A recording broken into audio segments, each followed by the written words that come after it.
d'exhortation. Cette parole d'exhortation est tirée du livre d'Apocalypse, chapitre 7, chapitre 12. Apocalypse, chapitre 12. Dans son verset principal, le verset 11, mais on va commencer par le verset 10. Il est écrit, et j'entendis dans le ciel une voix forte qui disait, maintenant le salut est arrivé, et la puissance, et le règne de notre Dieu, et l'autorité de son Christ, car il a été précipité l'accusateur de nos frères, celui qui les accusait devant notre Dieu jour et nuit. Verset 11. Ils l'ont vaincu à cause du sang de l'agneau et à cause de la parole de leur témoignage. Ils n'ont pas aimé leur vie jusqu'à craindre la mort. Acclamons la sagesse de Dieu. Bien-aimés frères et sœurs du Seigneur, vous avez certainement déjà lu la Bible. Vous avez certainement déjà lu quelques livres dans la Bible. Et vous vous êtes rendu compte que le Seigneur a utilisé les hommes.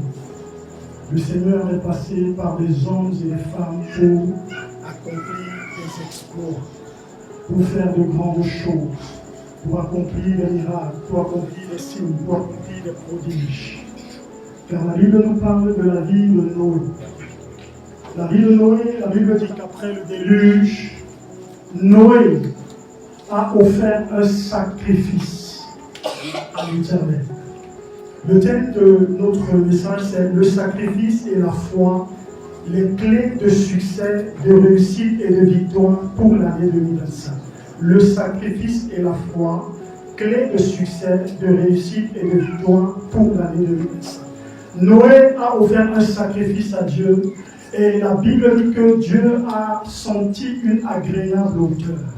Et Dieu a décidé de ne plus jamais détruire le monde par les eaux du déluge. Et la Bible nous parle aussi de la vie d'Abraham, qui a offert un sacrifice à Dieu. Sous la recommandation de Dieu, sous l'instruction de Dieu, Dieu lui a demandé d'aller offrir son fils en sacrifice. Et Abraham s'est levé par la foi, il est allé offrir son fils en sacrifice. Et Dieu a vu l'intention de son cœur. Et Dieu a juré par lui-même. Il a dit à Abraham, parce que tu as fait cela, je te bénirai et je multiplierai ta postérité. La Bible nous parle encore de la vie de Salomon. La Bible dit que Salomon a offert 1000 holocaustes à Dieu.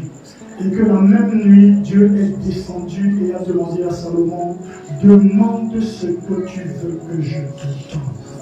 Et la Bible nous dit bien que c'est le même Dieu que nous servons aujourd'hui. Il n'a pas changé. Il est le même hier, aujourd'hui et éternel. Ce qu'il a fait dans la vie de ces hommes, dans le temps, ces hommes qui nous ont précédés, il est vivant et il est puissant pour accomplir cela avec nous aujourd'hui. C'est pourquoi le Seigneur t'appelle donc au sacrifice cette année-ci. Et je voudrais te dire que le sacrifice de tes mains est conditionné par le sacrifice de ta vie.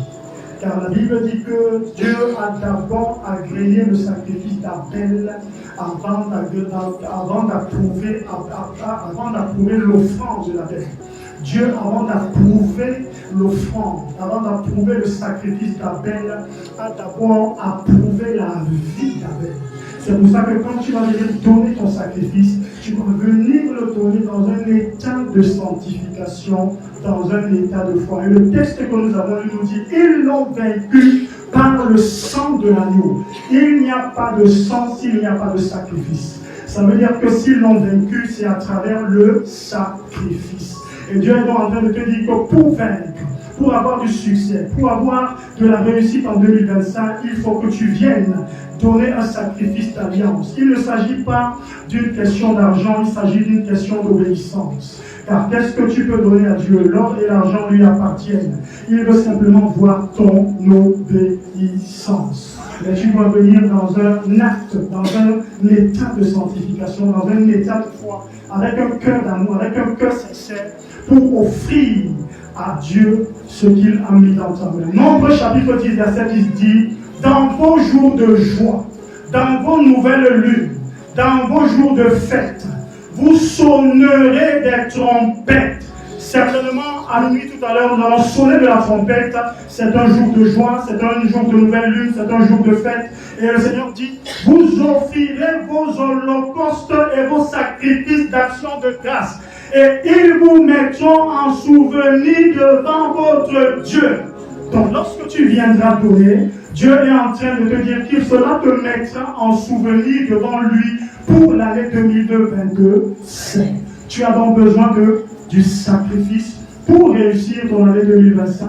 Et tu as aussi besoin de foi, parce que le texte que nous avons lu tout à l'heure a dit, ils l'ont vécu pas seulement à cause du sang, mais aussi à cause de la parole de leur témoignage, c'est-à-dire à partir de la foi.